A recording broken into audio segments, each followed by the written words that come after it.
예, 우리 사진 한 장을 보도록 하겠습니다. 예, 모르는 분이 없을 정도로 유명한 사진입니다.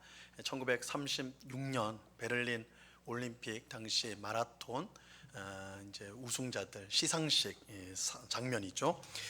우리나라 송기정 선수, 남승용 선수가 금메달과 동메달을 땄습니다. 그런데 시상대에서 가장 높은 자리에 있는 금메달을 딴 송기정 선수가 참나무 묘목, 아마 여러분 한번 보시면 가슴에 꽃다발 같은 거 들고 있잖아요. 저게 꽃다발이 아니고 나무 묘목이에요. 참나무 묘목입니다. 그것을 이제 자신의 가슴에 이제 두고 있는 것을 볼 수가 있습니다. 당시 올림픽에서 금메달을 따면 이 참나무 묘목을 주었다고 그래요. 그래서 그것을 받아가지고 이렇게 했는데 이제 보면 마치 자신의 가슴에 있는 뭔가를 좀 가리는 것처럼 그렇게 이제 사진이 보여집니다. 실제로 송기정 선수는 일부러 이 참나무 묘목으로 가슴을 가렸다고 그래요.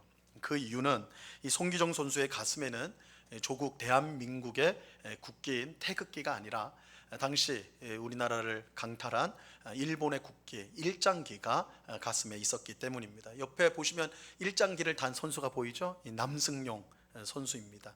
그렇게 이제 송기정 선수 똑같이 그렇게 돼 있던 것이죠. 나중에 이 남승용 선수, 그 동메달을 딴 남승용 선수가 인터뷰를 했는데 시상식에 저렇게 섰을 때 송기정 선수가 너무 부러웠대요. 자기가 너무 부러웠대요. 금메달을 따서, 나는 동메달인데 저 송기정 선수는 금메달을 따서 부러운 것이 아니라 송기정 선수에게는 이 참나무 묘목이 있어서 가슴을 가릴 수가 있었는데 자기는 그게 없어가지고 가슴을 가리지 못했다. 그래서 그게 자신은 너무너무 부러웠다. 이렇게 인터뷰를 했다고 합니다. 이 송기정 선수는 이 시상식이 마치고 이제 경기가 끝난 다음에 시상식을 마친 후에 엽서를 한 장 썼다고 그래요. 가장 친한 친구한테 엽서를 썼는데 딱 세 글자를 썼다고. 세 글자. 슬프다. 이렇게 써서 엽서를 보냈다고 합니다.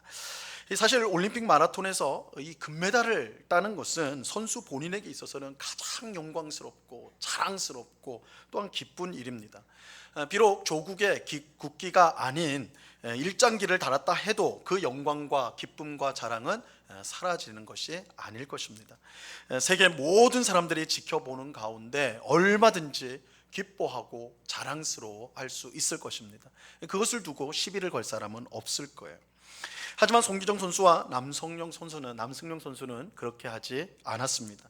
이 사진에서 보는 것처럼 그들은 마치 죄인인 것처럼 이 슬픈 표정으로 고개를 숙이고 있습니다. 아마 올림픽 역사상 가장 슬픈 시상식 장면이 아닐까 그렇게 생각이 돼요. 이들은 왜 그렇게 했을까요? 왜 그랬을까요? 왜 그들은 자신에게 주어진 영광과 자랑과 기쁨을 마음껏 누리지 못했을까요? 그 이유는 두 선수 모두가 자신이 누구인지를 분명히 알고 있었기 때문입니다. 그들은 단지 마라톤 선수로서 그 경기를 뛴 게 아니었어요. 그들은 단지 개인 마라톤 선수로서 시상대 위에 선 것이 아니었습니다. 그들은 조국 대한민국의 대표 선수로서 올림픽에 참여하였고 올림픽에서 뛰었고 또 시상식 위에 올랐습니다. 비록 일본에게 빼앗긴 대한민국이지만 여전히 두 선수는 자신을 대한민국을 대표하는 선수라고 여겼던 것입니다. 그렇게 그들은 우승한 선수에게 주어지는 영광과 기쁨을 거부하였어요. 송기정 선수는 묘목으로 일장기를 가렸고 남성용 선수는 그렇지 못함을 인해서 절망했습니다. 그들은 개인 마라톤 선수가 아니라 대한민국을 대표하는 마라톤 선수였기 때문입니다. 누군가를 대표하는 사람, 대표하는 자리에 있는 사람은 그 말과 행동이 다를 수밖에 없습니다. 왜냐하면 그의 말과 행동은 개인이 아닌 그가 대표하는 모든 사람의 것이기 때문입니다. 국가대표 선수가 올림픽이나 월드컵이나 국제 대회에 나가서 시상을 이제 금메달, 은메달, 동메달 이렇게 메달을 획득을 한다, 딴다 그렇게 했을 때 그걸 지켜보는 모든 국민이 다 자기 일처럼 기뻐하지 않습니까? 자기가 마치 메달을 딴 것처럼 자랑스러워하지 않아요? 왜냐하면 대표 선수니까, 우리를 대표하는 사람이 그렇게 했으니까, 그죠?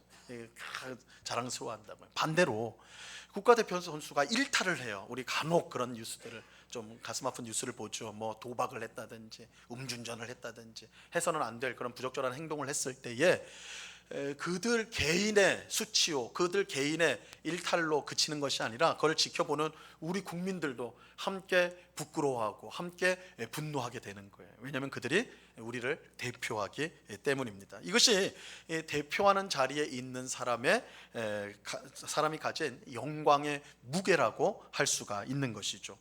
자, 오늘 본문은 하나님 나라 백성을 대표하는 이스라엘 백성이 가진 이 영광의 무게를 잘 보여준다고 할 수가 있습니다. 첫사람 아담과 하와의 범죄 이후에 인류는 점점 더 깊은 죄의 수렁에 빠져들었습니다. 결국 창세기 6장에 보면 하나님 보실 때 사람은 더 이상 이게 갱생이 가능한 존재가 아닌 거예요. 그 생각하는 것조차 다 악으로 물들어서 도무지 되지 않는 겁니다. 그래서 하나님이 심판을 결정하셨습니다. 그래서 대홍수를 통해서 지구상에 있는 모든 생명체를 다 멸망시키시죠. 그러나 은혜와 긍휼의 하나님께서는 하나님의 신실한 종이었던 노아와 그의 가족들, 그리고 선택된 동물들을 생존하게 하셨습니다. 그들을 통해 새롭게 세상을 다시 시작하였던 것이죠. 하지만 사람 안에 박힌 죄가 제거되지 못했고 인류는 다시 깊은 죄 가운데 들어가게 되었습니다. 인류는 하늘에 닿는 탑을 건설하기 시작했어요. 바벨탑이죠. 왜 하늘에 닿는 탑을 만들었을까요? 하나님이 하늘에 계시니까 한번 붙어보자는 거예요. 우리 사람이랑 한번 붙어보십시다.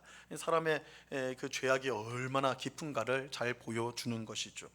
하지만 하나님은 그렇게 반역하는 백성들을 노아 때처럼 다시 대홍수를 통해 멸망시키지 않으셨습니다.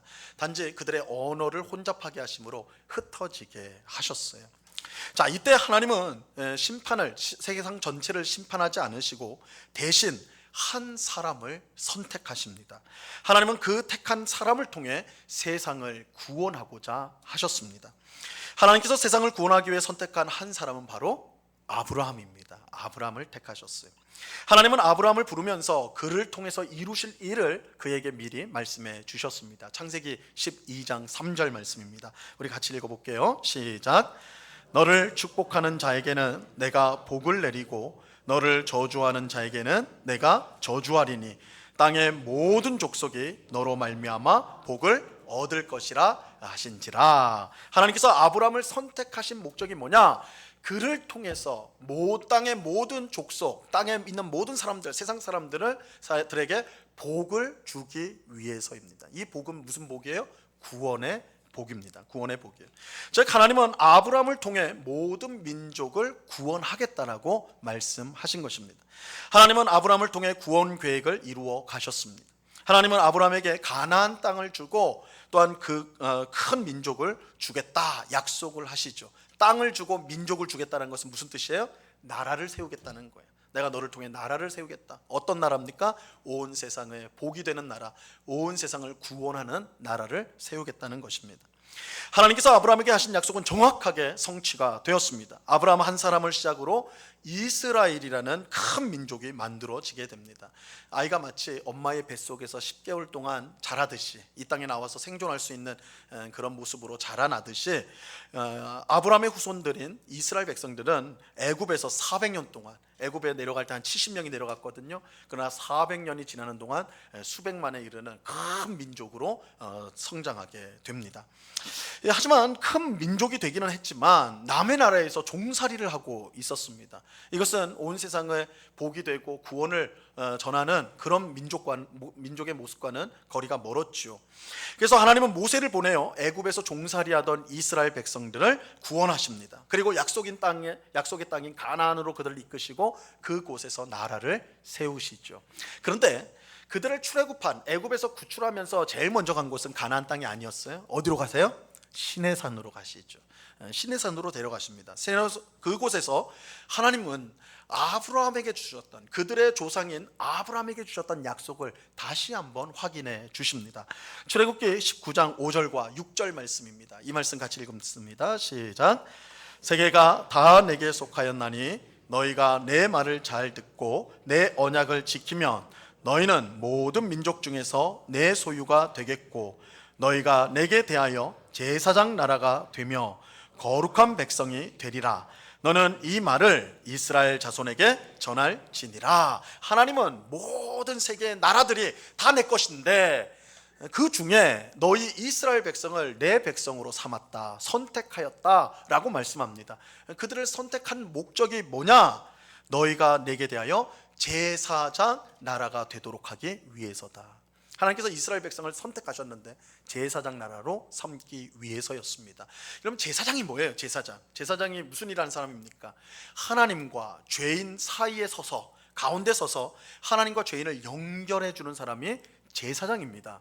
죄인이 하나님 앞에 직접 나갈 수가 없어요. 그러니까 제사장에게 가가지고 제사를 드려서 죄를 씻음 받고 하나님의 구원을 받게 됩니다. 이게 이제 제사장이 하는 역할입니다. 하나님은 이스라엘 민족을 제사장 나라로 삼겠다고 하셨습니다. 이게 무슨 뜻이에요? 이스라엘 민족을 통해, 이스라엘이라는 나라를 통해서 세계를 구원하시겠다라는 거예요.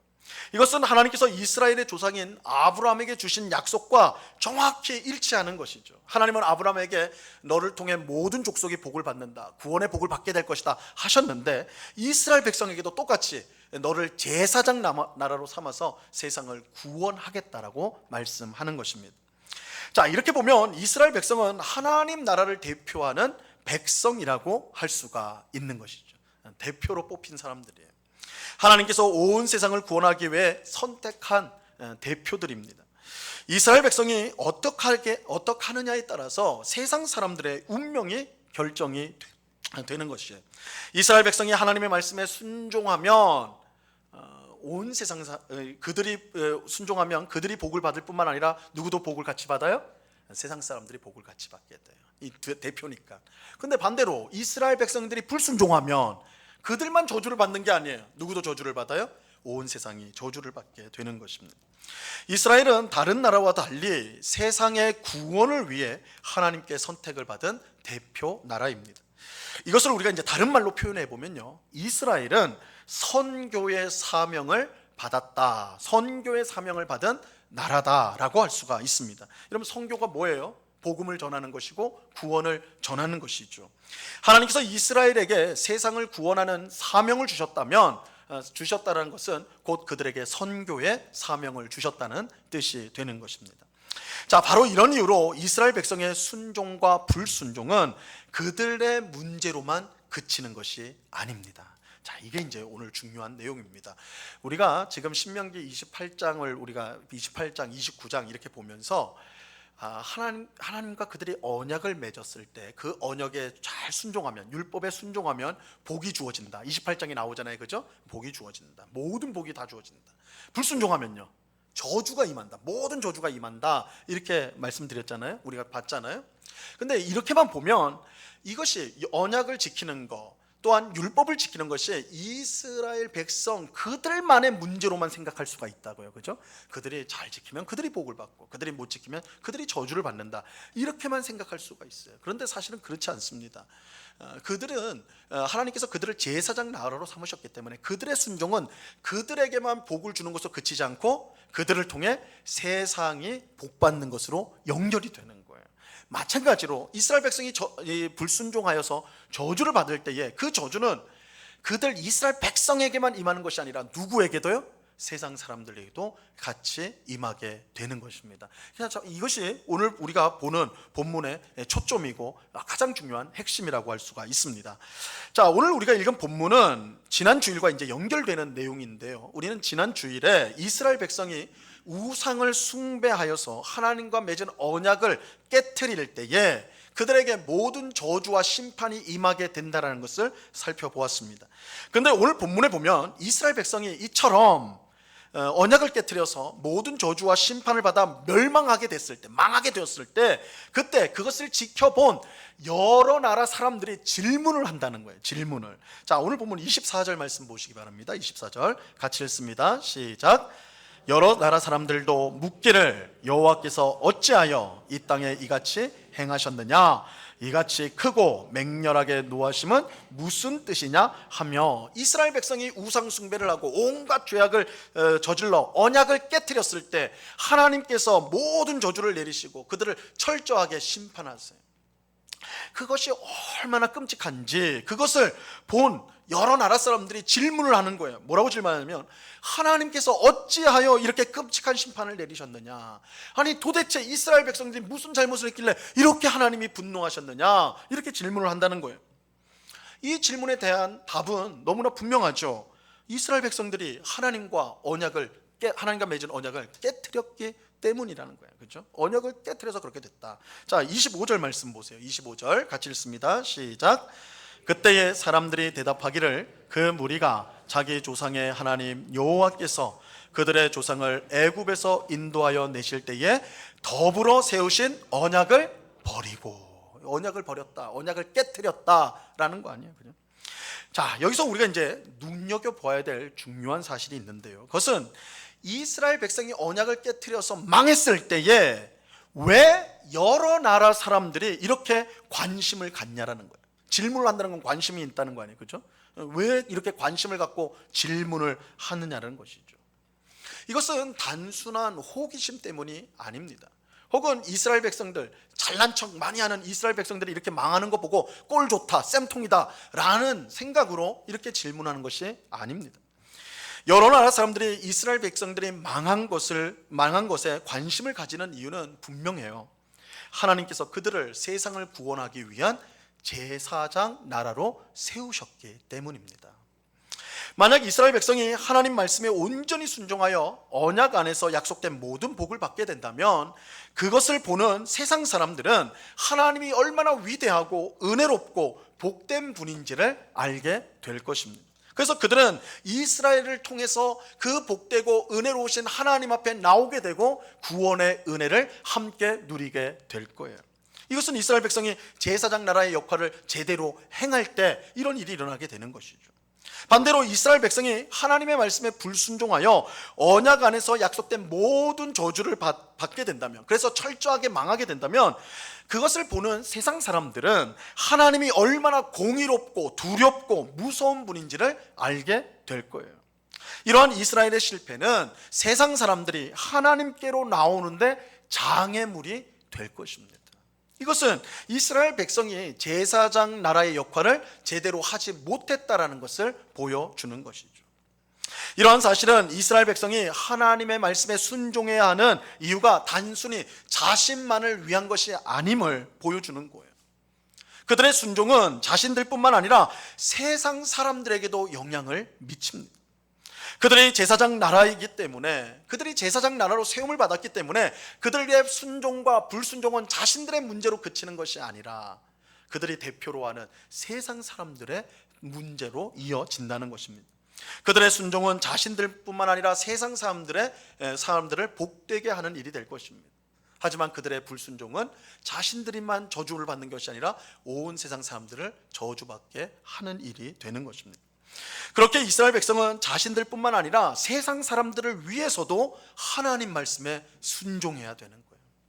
그들은 자신들뿐만 아니라 세상 사람들을 위해서도 하나님과 맺은 언약 관계에 신실해야 되는 거예요. 언약 관계를 잘 지켜야 하는 것입니다. 그들이 세상 사람들을 복되게 하도록 선택을 받은 백성이고 제사장 나라이기 때문입니다. 이것이 하나님 백성의 정체성이고 하나님이 선택한 백성이 가지는 영광의 무게가 되는 거예요. 영광의 무게입니다. 자, 그리고 이 중요한 것은, 제가 이렇게 이스라엘 백성 이야기를 쭉 길게 한 것은 그들의 역사를 우리가 알아야 된다 이거 아니라, 오늘 우리 예수를 믿어 구원받은 오늘 우리와 그들이 똑같은 상황이기 때문에 그래요. 오늘 예수를 믿는 우리들, 우리들을 신약 성경에서는 우리를 새 이스라엘 백성이다 이렇게 말하거든요. 우리도 새로운 영적인 이스라엘 백성이에요. 그렇다면 옛 이스라엘 백성이 가졌던 그 정체성과 영광의 무게를 새 이스라엘 백성인, 예수님을 믿어 새 이스라엘 백성인 우리도 똑같이 가지고 있다라는 것입니다. 여러분, 우리가 구원받은 것은 나 자신만을 위한 것이 아닙니다. 우리가 하나님으로부터 받은 복은 나만 잘 되라고 주신 복이 아니에요. 우리가 옛 이스라엘 백성과 똑같은 정체성, 영광의 무게를 갖고 있는 사람이라는 걸 안다면 우리에게 주신 구원, 우리에게 주신 복은 우리 자신만이 아니라 아직 예수님을 모르고 구원받지 않은 세상 사람들도 위한 것이라는 것을 우리는 알아야 한다는 것입니다. 자, 바로 이런 이유로요, 예수님께서 우리를 부르실 때 너희는 세상의 소금이요 너희는 세상의 빛이라 이렇게 불러주셨습니다. 자, 마태복음 5장 13절과 14절 말씀입니다. 이 말씀 같이 읽어봅니다. 시작. 너희는 세상의 소금이니 소금이 만일 그 맛을 잃으면 무엇으로 짜게 하리요? 후에는 아무 쓸데없어 다만 밖에 버려져 사람에게 밟힐 뿐이니라. 너희는 세상의 빛이라. 산 위에 있는 동네가 숨겨지지 못할 것이요. 자, 예수님이 우리를 부르시는데 너희는 빛이다, 너희는 소금이다 이렇게 하지 않으셨어요. 뭐라고 하셨어요? 너희는 세상의 소금이다, 너희는 세상의 빛이다 라고 말씀해요. 세상에. 그렇죠? 이 말이 무슨 말이에요? 너희를 빛으로 만든 거, 너희를 소금으로 만든 거, 너희에게 구원을 주신 거, 너희에게 복을 주신 거 누구를 위함이라고요? 세상을 위한 것이다. 세상을 위한 것이다. 여러분, 소금과 빛은 그 자체만으로는 그렇게 유용한 게 아니에요. 소금이 유용하려면 어떤 거예요? 맛이 없는 음식, 그죠? 밍밍한 음식에 소금을 탁 뿌리면 어떻게 됩니까? 맛이 살아나잖아요, 그죠? 그러니까 그게 있어야지 이 소금이 효용 가치가 높아진다고요. 빛도 마찬가지입니다. 칠흑같이 깜깜해요. 그때 뭐 촛불이든지 라이터 불이든지 하여튼 전등이든지 빛이 탁 비춰주면 환해지잖아요, 그죠? 어둠이 있을 때 빛이 효용 가치가 있는 것이라고요. 우리가 구원을 받고 복을 받는 것은 우리 자신만 좋으라고 하는 것이 아닙니다. 우리뿐만 아니라 우리가 살고 있는 이 세상 사람들을, 아직 예수님을 모르는 그 사람들을 위해서 우리가 구원을 받고 복을 받았다는 것입니다. 자, 이런 점에서 사도 베드로는 우리 성도들을요, 출애굽한 이스라엘 백성과 똑같이 뭐라고 부르냐면 제사장이라고 불러요. 제사장. 자, 베드로전서 2장 9절 말씀입니다. 같이 읽습니다. 시작. 그러나 너희는 택하신 족속이요 왕 같은 제사장들이요 거룩한 나라요 그의 소유가 된 백성이니 이는 너희를 어두운 데서 불러내어 그의 기이한 빛에 들어가게 하신 이의 아름다운 덕을 선포하게 하려 하심이라. 출애굽한 이스라엘 백성들하고 똑같이 예수 믿는 우리를 뭐라고 불러요? 제사장이라. 왕 같은 제사장들이라. 이렇게 제사장이라고 불러요. 이것은 우리 성도가 자신만을 위해서 존재하는 그런 사람들이 아니라 세상 사람들을 위해 존재하는 선교의 사명을 가진 사람이라는 뜻입니다.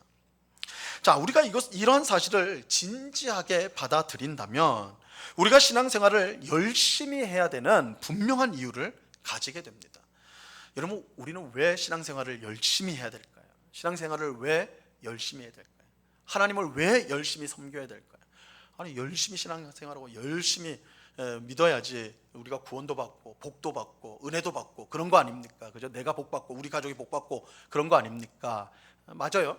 틀린 말은 아닙니다. 하지만 우리는 반드시 한 걸음 더 나아가야 되는데, 우리가 신앙생활을 열심히 하면 우리 이웃에게 복이 됩니다. 우리가 신앙생활을 열심히 하면요, 나에게만 복이 되는 게 아니라, 내 가족에만 복이 되는 게 아니라 누구에게 복이 돼요? 우리 이웃들에게 복이 됩니다. 그래서 믿지 않는 이웃이 우리를 통해서 예수님을 믿고 구원받는 역사가 일어나게 되는 것입니다. 여러분, 전도와 선교는요, 단지 믿지 않는 사람에게 가가지고 복음을 전하는, 입으로 말로 전하는 그것만은 아니에요. 물론 그게 가장 중요한 건 맞아요. 그렇게 전해야 돼요, 그죠? 그런데 그것만은 아니고, 이 선교의 첫걸음이 뭐냐? 우리가 신앙생활 잘하는 거예요. 신앙생활을 잘하는 거예요. 여러분, 신앙생활을 잘한다는 게 뭡니까? 뭐 간단히 생각하면 예배 잘 드리고, 성경 열심히 읽고, 기도 열심히 하고, 그죠? 이게 하나님 잘 섬기는 거, 신앙생활 잘하는 것이죠.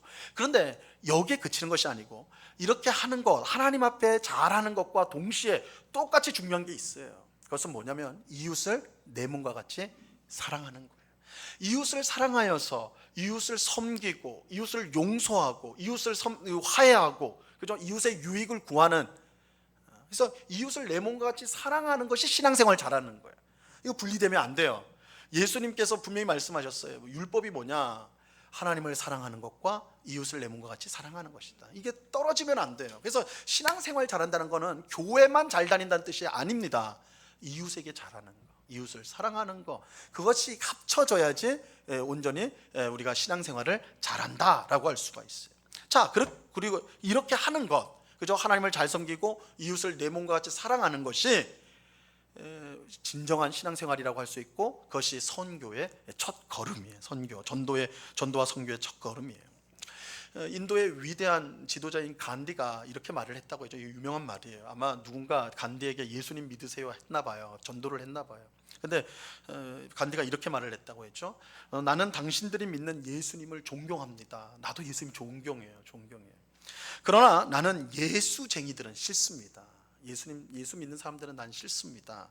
왜냐하면 그들은 예수를 닮지도 닮으려 하지도 않기 때문입니다. 이렇게 말을 했다고 그래요. 난 예수님 참 좋아하는데, 하나님 사랑하는데, 그런데 예수 믿는 사람들 때문에 싫습니다. 그들은 하나님을 닮으려고 하지 않습니다. 예수님 닮으려고 하지 않습니다. 그래서 싫습니다. 여러분, 우리가 신앙생활을 제대로 하지 않으면요, 우리 자신이 복음의 장애물이 될 수가 있습니다. 여러분, 세상 사람들이 우리가 성도인 것, 우리가 예수님의 제자인 것을 무엇을 통해 알 수가 있을까요? 여러분의 이마에 나는 성도 이렇게 써 붙이지는 않으니까, 그죠? 뭘 통해서 알 수 있을까요?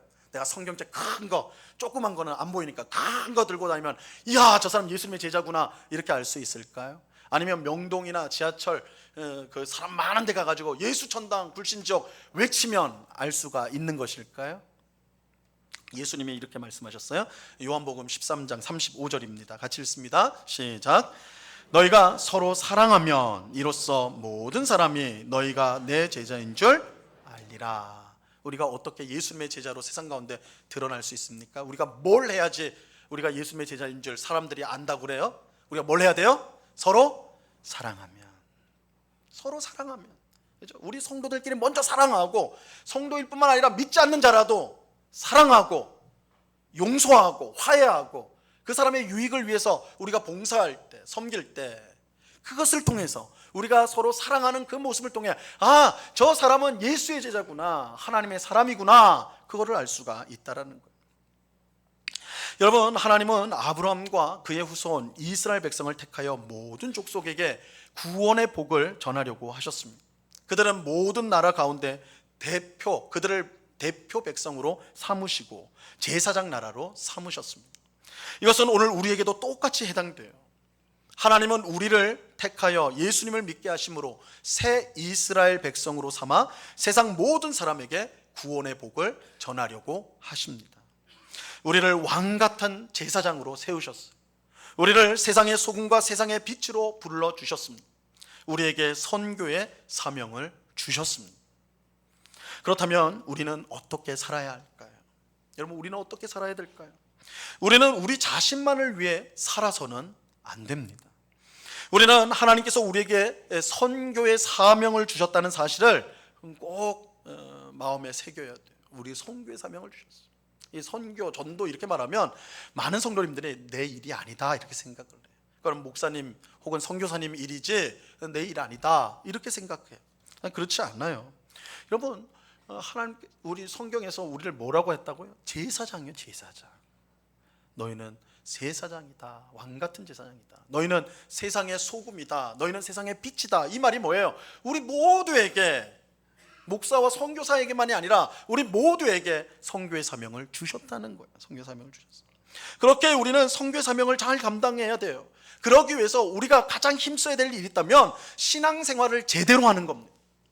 신앙생활을 제대로 하는 겁니다. 하나님을 그 무엇보다 사랑하고 내 이웃을 내 몸처럼 사랑하는 것, 그렇죠? 이것이 우리에게 주신 선교의 사명을 감당하는 첫걸음이에요. 가장 중요한 걸음입니다. 우리가 하나님을 사랑하고 이웃을 사랑할 때 하나님은 언약 안에 있는 풍성한 복을 우리에게 내려주십니다. 세상 사람들은 그것을 보고 우리가 하나님의 백성이며 예수님의 제자인 것을 알게 되는 거예요. 그리고 그들은 우리가 전하는 복음에 귀를 기울일 것이고 복음을 통해 주시는 구원의 은혜를 그들도 함께 누리게 될 것입니다. 오늘 예배하는 우리가 세상 사람들에게 구원의 복을 전하는 제사장이며 세상의 소금과 빛으로 부름받았다는 사실을 꼭 기억하고 이 선교의 사명을 잘 감당하는 우리가 될 수 있기를 바랍니다. 이를 위해 무엇보다 하나님을 사랑하고 이웃을 내 몸처럼 사랑하는 우리가 되기를 바랍니다. 그럴 때 하나님은 우리에게 언약 안에 모든 복을 내려주실 것이고 이 복이 우리를 통해서 세상 사람들 가운데 흘러가게 될 것입니다. 여러분, 내가 예수 믿어서 복을 받았다. 너무너무 귀한 일입니다. 근데 더 귀한 일이 있습니다. 내가 예수를 믿어서 내 이웃이 복을 받았다. 내가 구원을 받아서 믿지 않는 내 이웃이 예수님을 믿고 구원받게 되었다. 더 큰 복입니다. 우리가 예수를 믿어 받은 복, 은혜, 그것이 나에게만 머물지 않고 흘러갈 수 있도록 우리를 제사장으로 세상의 소금과 빛으로 삼아주신 그 하나님의 뜻을 우리가 이해하고 정말 하나님 앞에서 진실한 신앙생활을 우리가 해야 하는 것입니다. 여러분, 우리는 우리 자신을 위해 예수 믿는 것 아닙니다. 우리가 받은 구원은 우리만을 위한 것이 아닙니다. 하나님은 우리를 통해서 멸망을 향해 가는 세상 사람들을 구원하기를 원하십니다. 우리에게 선교의 사명을 주셨습니다. 이 사실을 분명히 깨닫고 하나님과 이웃을 사랑하는 신앙생활에 힘씀으로써 많은 사람들을 하나님께로 인도하는 일에 쓰임받는 오늘 우리 모두가 될 수 있기를 바랍니다. 이 은혜가 오늘 예배한 우리 모두에게 충만히 넘치기를 우리 주님의 이름으로 간절히 축원합니다. 기도하겠습니다. 하나님 아버지, 감사합니다. 우리가 복을 받은 것, 우리가 예수님을 믿어 구원받은 것, 우리만 위함이 아니라 사실은 우리를 통해서, 우리에게 복 주시고 구원을 주심을 통해서 여전히 예수님을 모르고 멸망을 향해 가는 사람들을 복되게 하고 구원하기 위함이라는 것, 오늘 말씀을 통해 들었습니다. 주님, 우리를 하나님 나라의 대표하는 사람으로 세워주셨고 세상의 소금과 빛으로 세워주셨고 제사장으로 세워주셨습니다. 이 사실을 꼭 기억하고 우리가 더욱더 신앙생활을 잘함으로 하나님을 사랑하고 이웃을 내 몸과 같이 사랑하는 삶을 통해서 하나님이 주신 구원과 복을 이웃에게 전하는 선교의 사명을 잘 감당하는 저희들 되게 하여 주시옵소서. 오늘날 세상 사람들은 우리 그리스도인들을 보며 예수 믿는 사람들을 보며 자기들만 복받고 자기들만 천국에 가고자 하는 사람들이라 이렇게 비난을 합니다. 주님, 우리를 불러주신 것이 우리만을 위한 것이 아님을, 세상 사람들을 위한 것임을, 세상 사람들의 복덩어리가 되기 위한 것임을 우리가 알고 적극적으로 이웃을 사랑하고 섬기는, 저들에게 선을 행하고 저들에게 복음을 전하는 삶을 살아가는 저희들 되게 하여 주시옵소서. 우리에게 주신 복이 흘러 우리의 이웃 또한 점점 더 그 범위가 넓어지는 그런 귀한 역사가 일어날 수 있도록 주님, 우리를 사용하여 주시옵소서. 감사하오며 예수 그리스도 이름으로 기도드리옵나이다. 아멘.